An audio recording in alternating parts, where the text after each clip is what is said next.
Running a business comes with a lot of what-ifs. But luckily, there's a simple answer to them. Shopify. It's the commerce platform behind millions of businesses, including Thrive Cosmetics and Momofuku, and it'll help you with everything you need.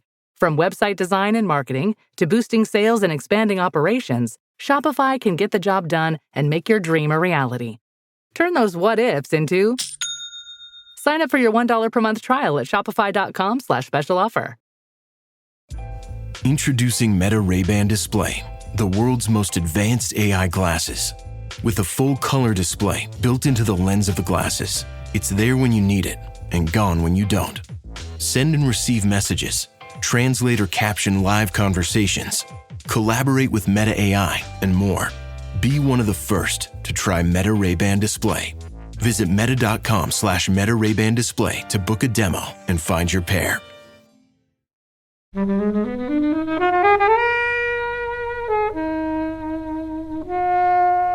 bit embarrassed to say this. I feel like I'm a bit of a pleb that I've missed some massive highbrow movie. Because I know it won Oscars, I know it won BAFTAs, but I absolutely hated it. Oh, wow. Wow. Interesting.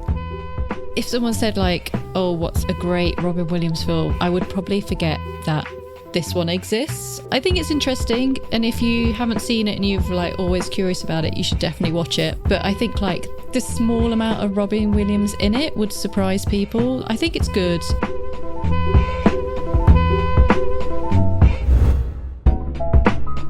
Hey everyone, welcome to this episode of Flixwatcher podcast. Today I'm joined by James.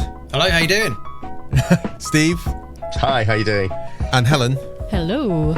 And we're going to be talking about Captain, My Captain, Dead Poets Society.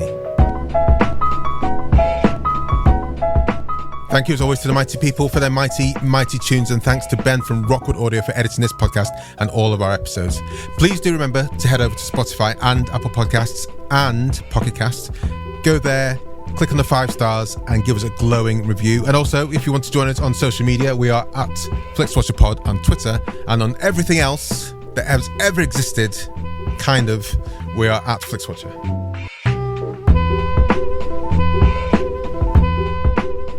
Hello film fans, welcome to this episode of Flixwatcher podcast.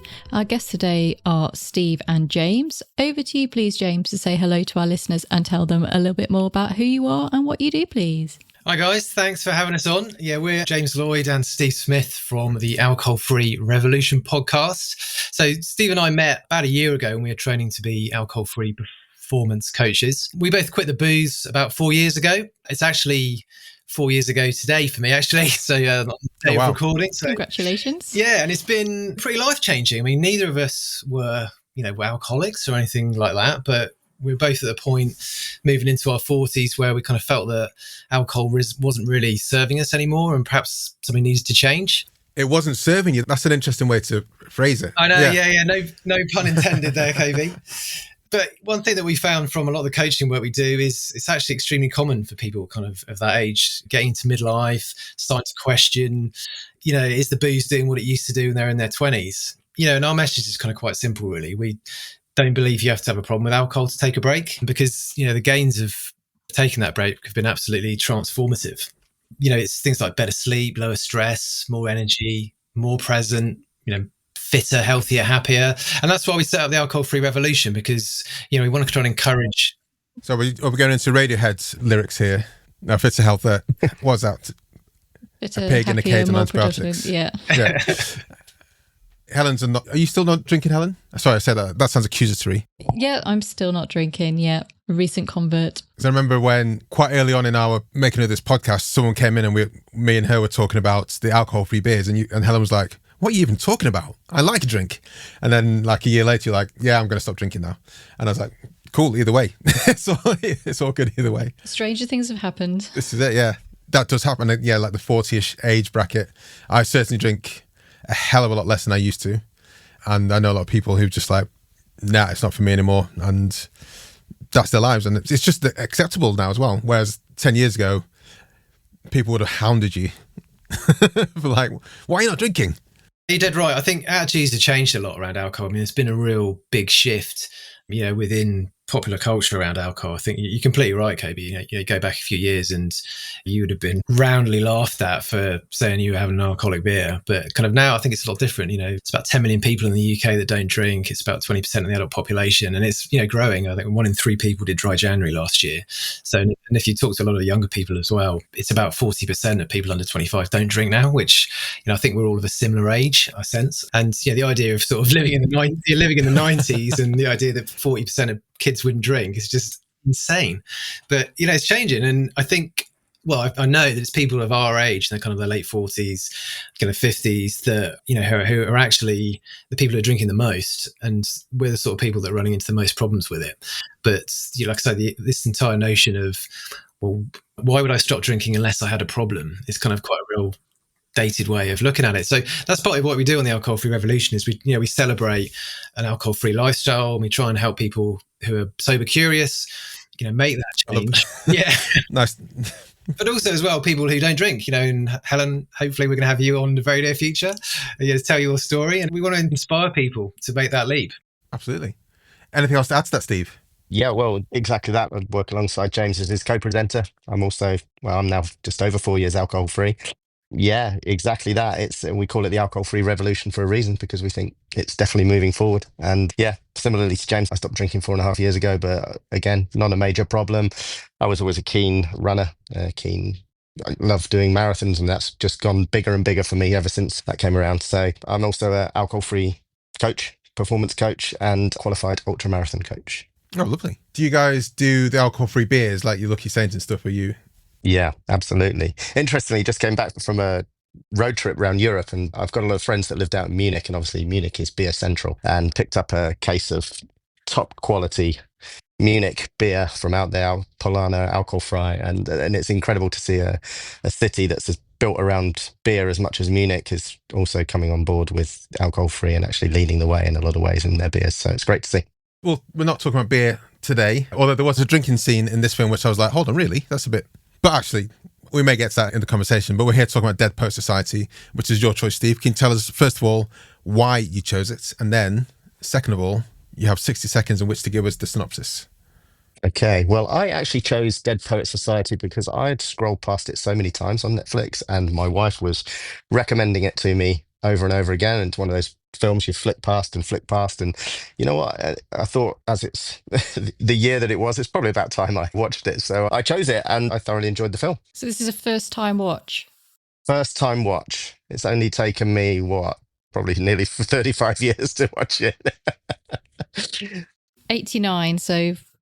89. Whatever that maths is. Yeah. 33.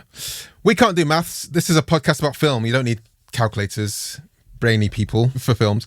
Okay, you've got 60 seconds in which to give us a synopsis, and the timer starts now.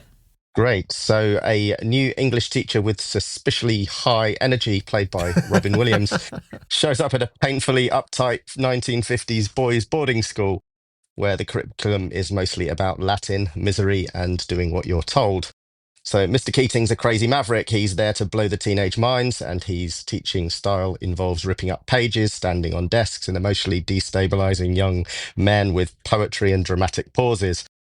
Naturally, a bunch of well-meaning teenage boys from a former secret poetry club in a cave, because nothing says teenage rebellion like reading romantic verse by candlelight.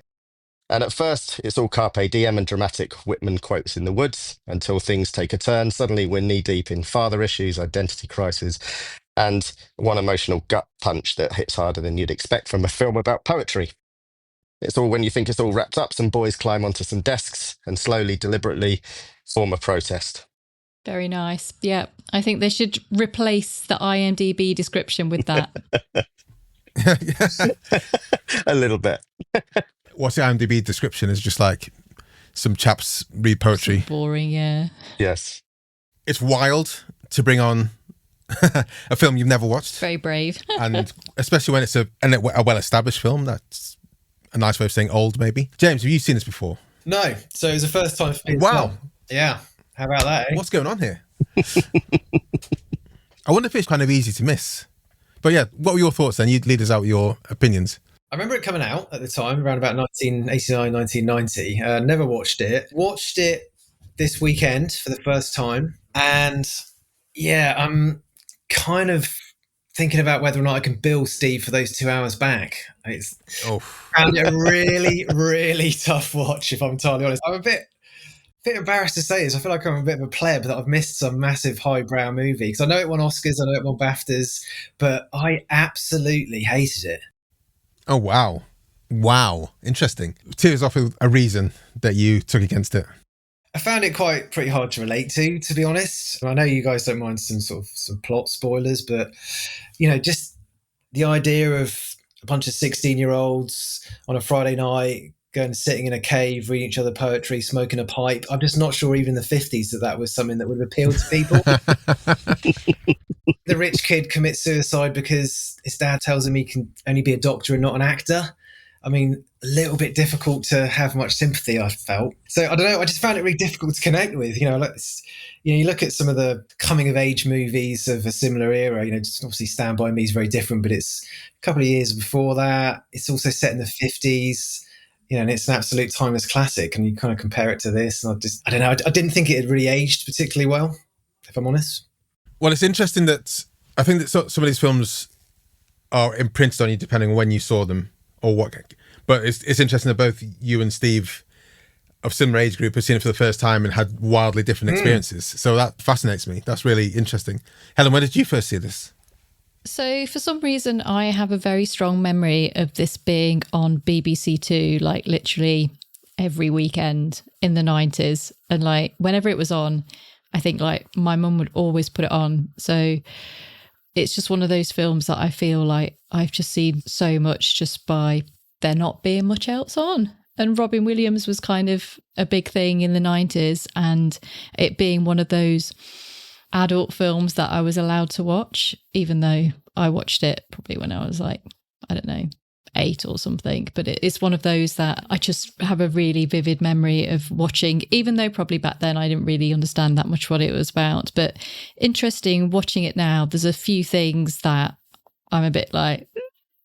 Such as? The whole kind of romantic arc for Knox is just incredibly like that kind of toxic romantic bullying a woman into accepting that she'll go on a date. And the whole thing about how they'd accept Robin Williams without having like any idea of like his teaching style is a bit like far-fetched. It's like... But this is coming from a teacher, we should say, guys, a former teacher. Like, he's, you didn't check what he was like. And also every time I rewatch it, I'm like, Robin Williams is hardly in it. Isn't it for like 20 seconds? And yet it's a film you remember for him. But yeah, super, super, super young Ethan Hawke and Sean Leonard, who probably most people might know as Wilson from House. But yeah, and then also like just... every time he called his dad Sir, I've never called my dad Sir. Such like a foreign world, that kind of poshness. And also I'd recently read The Secret History by Donna Tartt, and they're kind of similar kind of stories. And yeah, it's kind of like, boo-hoo, you've got so much money and opportunities. I don't really feel that sad for you. I'm sorry. I'm not really. Now, I'm too cynical now. But yeah, it was good to rewatch, I think. Yeah, I mean, I don't take against the teaching style, because that's obviously that's the whole centre point of the film, isn't it? It's, first of all, he was from that school, so him coming back was like a prodigal son kind of thing. And he's gone on to Cambridge, he's working in London, so he's bringing back English literature from the English. So why not bring him back into the school? He's going to be fine, of course. But also, I was like, some of his points made sense. Like maybe not ripping up the pages, but maybe crossing them out and saying, look, poetry doesn't work as a scale, it's not a chart, and contradicting, but look, this is a film. People get inspired by this. You can understand how the kids in the class were like all like gung-ho with him, apart from your man with the ginger hair was a bit like, I'm going to snitch and tell everyone what's going on. But I can't remember when I watched it, but I remember it coming out and thinking that's probably not something I'll see in the cinema, because it wasn't smashy, crashy, bangy type film. But Robin Williams was definitely one of my guys at the time, the same as like Steve Martin, same as like Eddie Murphy. He was like one of my guys. I was like, whatever film you're in, even if I don't understand it, I'm probably going to watch it. And I still haven't seen The Fisher King though, for some reason. But when I did see this, I was probably late teens, early 20s, and I was just like, yeah, I get it. I can get why this is a big thing. I can understand it. And then seeing him in the more dramatic roles, like we've had Good Will Hunting on here. Again, he's not in that for that long, but this guy leaves a massive impact wherever he hits. So I will keep on watching this for Robin Williams, because I just think when he walked into the classroom for the first time, did his whistling and then said, "Come on, let's go." And I was just thinking, oh, we've just missed out on this guy for 10 years. He was probably one of the biggest losses for me in that year when all the celebrities died, like David Bowie and stuff. When he died, I was like, that was absolutely gutting. But yeah, I love this film. I'm a big fan of it. But like Helen says, there's the kind of romance, it's not in romance subplot, I don't want to say rapey, but Yeah, it's toxic. Yeah, but other than that, I can definitely see why it stirs the imagination. I can definitely see why it gets people going. I can definitely see why I still enjoyed watching it this time round. I think it's quite a sad irony as well. Obviously, what the film's about, ultimately, it's about suicide, and obviously what happened to Robin Williams. I think it's very sad. But yeah, it was quite a difficult watch, I thought. Didn't think it had aged particularly well. I think apart from Ethan Hawke, some of the acting by some of the child actors I thought was a little bit wooden. I know they're kind of teenagers, but still. I think overall, like, acting has generally improved, and that we've had like quite a lot of sort of 80s films and yeah, some of the acting, child acting, just general direction and acting as the high standards that we're probably a bit more used to these days. Yeah, sorry kids, you're shit. I think going back to what you were saying there, Helen, actually about, and also Kobe about, I think it's the impact that Robin Williams left on the movie, the fact that he was in it for such a short period of time. And I was the same. I think when Robin Williams passed away, that was a massive impact on myself as well. I mean, he was such a massive part of my childhood growing up, and to see that happen. But equally, hearing you say about the pupils calling their parents sir, I actually watched it with my 11-year-old son, so I was hoping he might start taking some lessons from that. Interestingly, I started watching it with my 9 and my 11-year-old, but my 9-year-old just didn't get it, which was fine because actually he didn't watch it beyond the scene that maybe would be a little bit too much for him. But my 11-year-old loved it, which was interesting. He absolutely loved it. I think he took a lot of inspiration for it, and he started his first day at secondary school today. So maybe he'll find a cave. Maybe he'll get. He actually referred to one of his primary school teachers as being very, very similar to Mr. Keating. I'm sure not, but in his mind, yes. I mean, we had those teachers which give you a bit more interest in the subject for yourself, which might otherwise have been boring. That's it, yeah. And I think we can all relate to one of those. Maybe not to that extent, but we can always relate to someone like that in our own lives in school, I'm sure. Yeah, I had a couple of history teachers and I sucked and hated history, but there was a couple of teachers that made it palatable. Yeah. I should say. Exactly. So yeah, Babyface. Ethan Hawke or Sean Leonard. Yeah. Robert Babyface Sean Ethan Hawke. Was this his first role? I meant to check this, but I was just watching him thinking, dude, you were so young. You're so young. And then we've had him in a few films. We've had him in Gattaca, in Boyhood, where we actually see him like aging in that as well. Yeah, so he was in The Explorers, but this was his breakout performance. Looking for ways to keep the kids entertained while traveling? Netflix Games lets them jump into fun, creative adventures at no extra cost. Everything's unlocked with your Netflix membership. From Paw Patrol Academy and Lego Duplo World to Barbie color creations and World of Peppa Pig, there's something for every little explorer. And you don't need Wi-Fi. Kids can play anytime, anywhere. Visit netflixfamily.com/travel tips for all your kids' holiday entertainment. Okay, only 10 more presents to wrap. You're almost at the finish line. But first...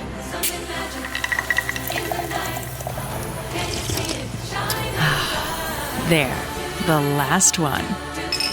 Enjoy a Coca-Cola for a pause that refreshes. Ford was built on the belief that the world doesn't get to decide what you're capable of. You do. So ask yourself, can you or can't you?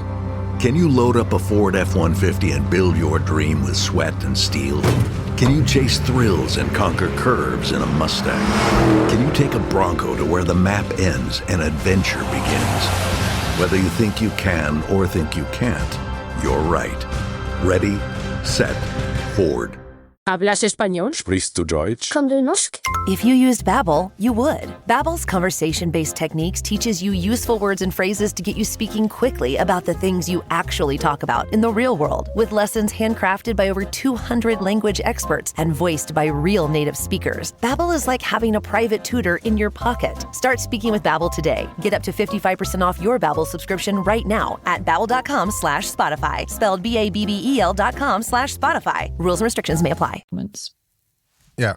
There was one person in there I thought absolutely stole the show for me. And again, I think it's people of a certain age. If I say Clarence Bodiger, you're probably going to know. Yeah, Robocop. I was like, oh, it's Clarence, wonderful Kirkwood Smith. Yeah. So he was, of course, the father who somehow didn't hear a handgun going off in his downstairs office. But I think whenever he's on stage, whenever he's on screen, he's just I find him quite a terrifying presence, purely because he was Clarence Bodiger in Robocop, that will never leave me from childhood, I think. Did you watch Robocop too early? I think I probably did. Yes. So, yeah. Absolutely. When did it come out? Was it about 87? I think it's 87, yeah. Yeah, so I would have been 12, and I definitely saw it when it came out. So, yeah, and it's, again, probably not a movie that would get made nowadays. It's that violent, I think. It really left a bit of... We're obviously not talking about Robocop as a movie, but there's some pretty hardcore stuff in Robocop still. We did do Robocop for one of I think I chose it for our 100th episode. Did you? Yeah. So you can rewind back into that. If you want to know what we thought of Robocop. Oh, yeah. I'll tell you loved it. Everyone around the table was like, yeah, we shouldn't have seen that when we first saw it. I think I was 9 when I saw it, which is nonsense. But also, it didn't really scare me. I just loved it from start to finish. But then, anyway, yeah. But this is the thing, like, I feel like Robocop at 9, fine. A film like this at 9, I would have been bored to tears, even though it's more age appropriate. Yeah, I guess so. Is anyone soaked up by any of maybe not yourself, James, anyone kind of taken by his teaching methods or the inspirational quotes or anything like that from Robin? I kind of was. I thought, yeah, like you said, the opening scene where he walked through the classroom whistling and invited all the kids to come out and I just think his way of words, I think, was really good. And I think when you look beyond the film itself and the way he conducts himself, he's such an incredible actor, but I'm of an age when I can remember him in Mork and Mindy. So, you can see his real character coming through, but such an incredible actor as well, such an incredible comedic actor as well. So to see him in that role, but I can absolutely relate to that teaching style. It would have worked for me, I think. As someone who's been as teacher, like, absolutely that kind of teaching style is a way to kind of reach people and to go beyond, like, teaching the text.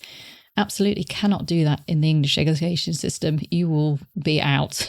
Absolutely no disrupting the system. Everything has to be done by the book. You can't stray outside of a curriculum that's been in place for the last 50 years and is dusty and dry and just boring. So I watch it and go, it's just a fantasy of teaching. And, like, he gets kicked out because that kind of teaching is not liked by the establishment. And once you start getting people to think for themselves and to kind of, like, look at things from a different way, they start questioning the structures in place and things like that and start asking questions. So yeah, I find it like a little bit of a sad film in that way, to kind of, like, it is a sort of sad story as well, but to kind of have the potential of these young minds being opened up and then kind of closed again by the institution that is meant to be there to educate and give them this wonderful, rich education into the world. I think that's where if you have the opportunity, the extracurricular activities, be it sport, be it theatre, be it music, that's where, when you often hear about people being inspired by their teachers or people in their schools, it's often when it comes to that. And my PE teacher just retired after 35 years in the same school, and a lot of us came back from school, came back to say goodbye to him, and we had such a good time with this teacher. It was a bit hard ass to people, but we really enjoyed playing rugby and stuff like that. And when he left, it was quite like guys, we need to go back and say goodbye to Mr. Wright kind of thing. And I've heard the same thing of music teachers and people have got them inspired to do, like I say, plays and things like that. So, but that's not part of the curriculum, because our school was like, you do the work, you do the curriculum, and also then there's the lunchtime stuff, and then there's evening stuff which you can do. So maybe Mr. Keating should have just actually taught a play and inspired people that way. Yeah. 2 things I want to talk about before we go. One is but also the other teachers were a bit po-faced side of things, which is almost like moustache twirly villain teachers. And the second thing is, what are your favourite films set in schools? I guess I can't have Grange Hill. You can talk about Grange Hill. Loved it. Absolutely loved it. Who was your main era of Grange Hill? This is going to age everyone. The classic era, the Zammo era. Yeah, the classic. Zammo, you're that early? Oh no, Zammo. No, yeah. So yeah, Zammo. Don't just say no. Yeah. I think I probably watched it for about 5 years though. I probably watched it over quite a long period, probably a bit too longer than maybe I should have. But yeah, the classic Rowley and Zammo and Lucas, that era. Just say no. I remember it well. What was the head teacher called? I'm trying to remember her name. Mrs. McCluskey. Oh, there you go. McCluskey. Straight off the tongue there. You knew that too quickly. Oh, yeah. Loved it. For me, it would have to be Ferris Bueller's Day Off. Yeah. Great show. One of my favourite Has to films. be. Top 2. One of my favourite films too, yeah. Very highbrow. Helen. Probably going to say Rushmore. Rushmore and Election both came out at the same time, and I love them both. And then a shout out for Carrie as well. Oh, brilliant. I'm going to shout out Ferris Bueller, but also the recent one, The Leftovers, which reminded me quite a lot. Holdovers, yeah, that's right, yeah. Leftovers is a completely different TV show, which is quite bleak. But yeah, Holdovers is a recent film which first time I watched Dead Poet since watching Holdovers, and I can see a lot of parallels there in that side of things. Yeah, the Holdovers is great. Also Alexander Payne, who did Election. Oh yeah, I was going to say Alexander Payne didn't do Dead Poet Society.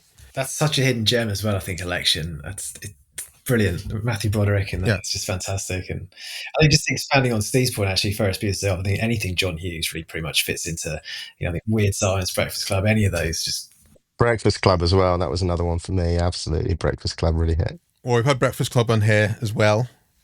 And this ties in with what Helen was saying about being a bit too close to people. I think back in the 80s, things were a lot more acceptable.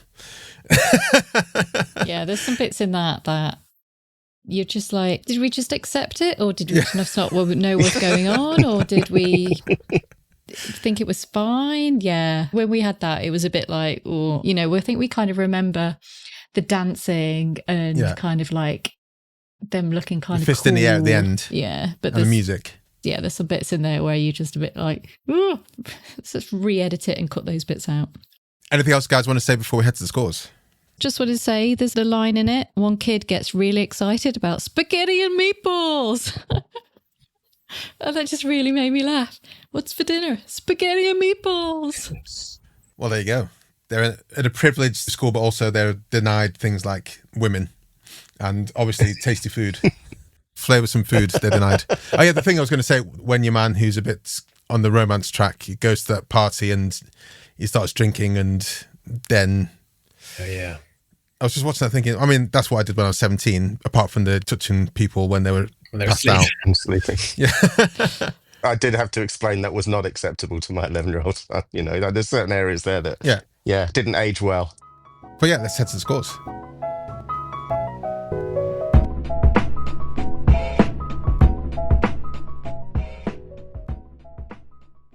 I'm Sam Clements, host of the 90 Minutes or Less Film Festival, another podcast in the Stripped Media family, a podcast that celebrates movies under 90 minutes long. Each episode, I'm joined by a special guest who selects a movie to join our prestigious lineup. Past guests have included fellow Stripped Media family members Martin and Sam from Song by Song, and Kobe from Flixwatcher, and Dave from The Wire Stripped. Search for us now on the app you're currently listening to this podcast, or join us at 90minfilmfest.com. Welcome to our Flixwatcher scores. The scores are always out of 5. You can have decimal places if you wish, and we'll start with you, please, Steve, with your recommendability.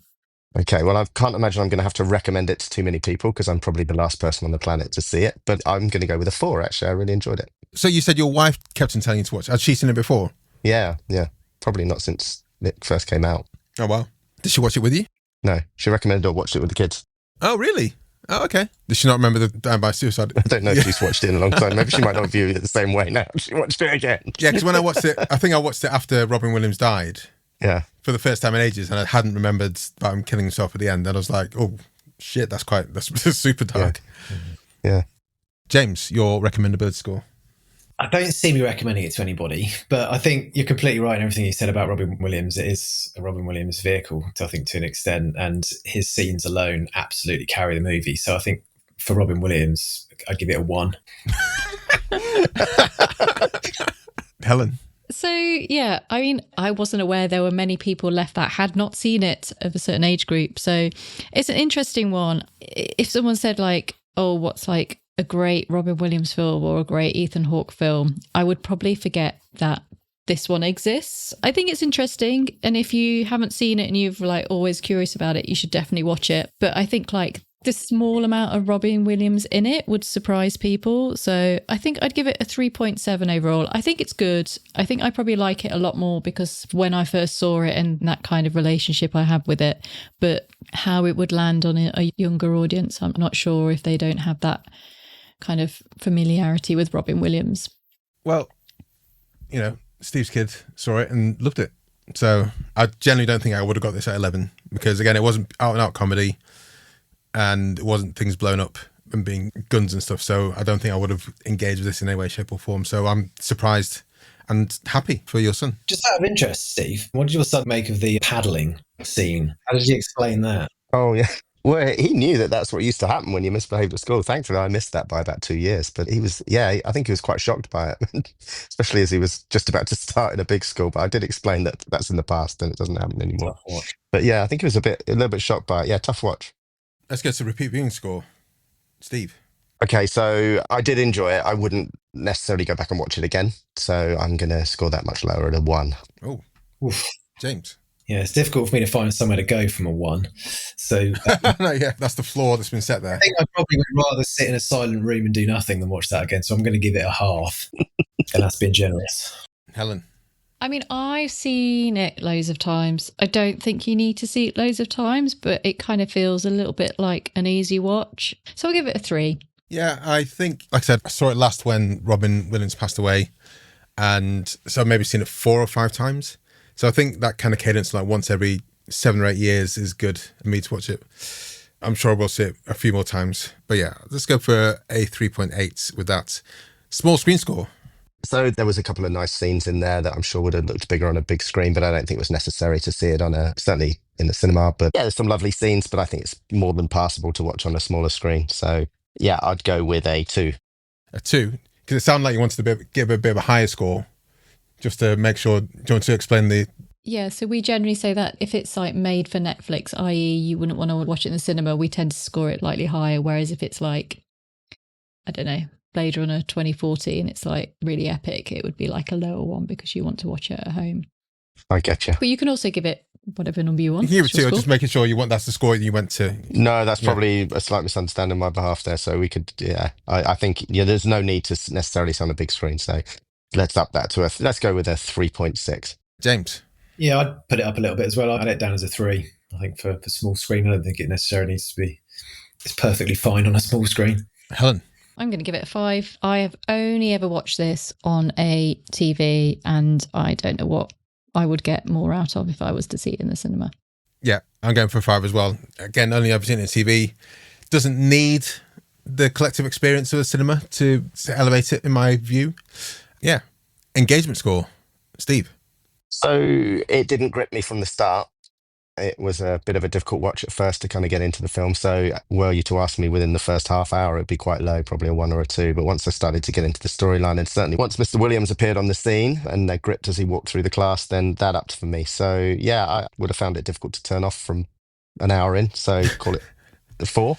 Did you recognise Ethan Hawke when he first came on? Because it does look quite a bit different. Yeah, no, not at first, no. James. Yeah, I was kind of similar in a way in that the first half an hour was long, but it did get a little bit better midway through. And I think obviously really Robin Williams was great, but like I said, also Kirkwood Smith, I thought that I mentioned was quite engaging. So I probably would give it a 2, I think, just purely for those 2 actors. Not Ethan Hawke, not the bit where he covers his face and the poetry just flows out. I'm not a big fan of kids in movies. Wow. Helen. Yeah, so this is a film where every time I start to watch it, I'm like, someone kills themselves, but I can never remember who it is until we get nearer and nearer to it. So for that, like, I'm like, who is it? I'm trying to work out which one it is. And I'm like, oh, yeah, it's that one. I think I'm going to give it a 3.5. I think it's one of those ones where, there's no like plot twist or anything. And I think it just about fills it. Well, I mean, the kid killing himself, I think, was surprising because for me. Yeah, so I was saying, I think it just about fills its 2-hour runtime. I mean, maybe could have been a bit shorter. Yeah, but it kind of like, the sort of signs are there. You kind of get a feeling that there's some kind of like drama kind of coming from it when he does his like, puts the crown in the window. I don't know why he does that. But yeah, 3.5. Yeah, I'm going to go for 3 and 3.8. I don't know, was I hooked from the start? I mean, I think when we see films like, and we've had, was it last Edgar Wright film, Last Night in Soho, where people are going into a new place, like going to university or going to a college like this or going to a school, you always think there's going to be conflict. And whenever it starts again, I'm like, oh, they're just not going to get on in the dorm room together. But then they're kind of fast friends. And I like the way that Neil ultimately looks out for Ethan Hawke's character. And I'm always kind of made up by that. They're not fighting or anything like that, which is what would typically happen in these. When Last Night in Soho, it's completely that thing where her roommate is almost like a super stupid bully for like no reason. So I always like that at the start where it's not like that. But then the way it pulls you through and through till the scenes at the end, which are quite tough. And, the Captain, My Captain, because I think there's just kind of waypoints all the way through. This is just having seen it a few times where you're like, it kind of drags me through each time. Not drags me through, but I'm waiting for the next bit, and it's always quite interesting. Yeah, 3.8. That gives us an overall score of 3.21250. Basically, James tanked it with his overall score of 1.625. But that's fine, Anything over a 3 with the scores is pretty good for our scoring. Small screen score buoyed up a fair bit as well, which I expected. I'd like to go and see Good Will Hunting in the cinema, but I wouldn't really care about seeing this in the cinema. Does that make sense to anyone else? Is that just me? I think Good Will Hunting is a way better film. Yeah, but how'd you again, like them it's equally, apples? You like a bit of Elliott Smith, don't you? Yes. The score was a bit of a non-score. I think maybe this one. Steve, James, can you sign off by letting us know where we can find you guys online and your podcast, and we'll say goodbye to the listeners. Okay, you can find our podcast on all main platforms, and you can just search The Alcohol-Free Revolution. You can find me online. My Instagram is @sober.illiant. So my website is soberilliant.com. Lovely. And I'm mainly on LinkedIn. My name's James Lloyd, and I've also got a website, which is alcoholfreecoach.com.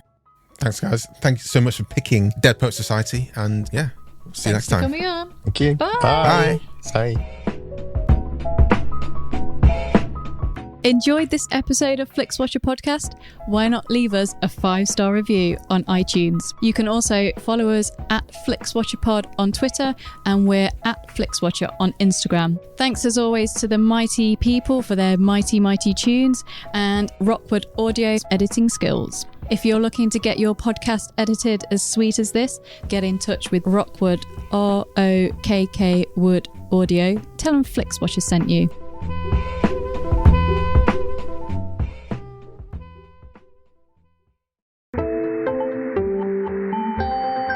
You just heard a Stripped Media production.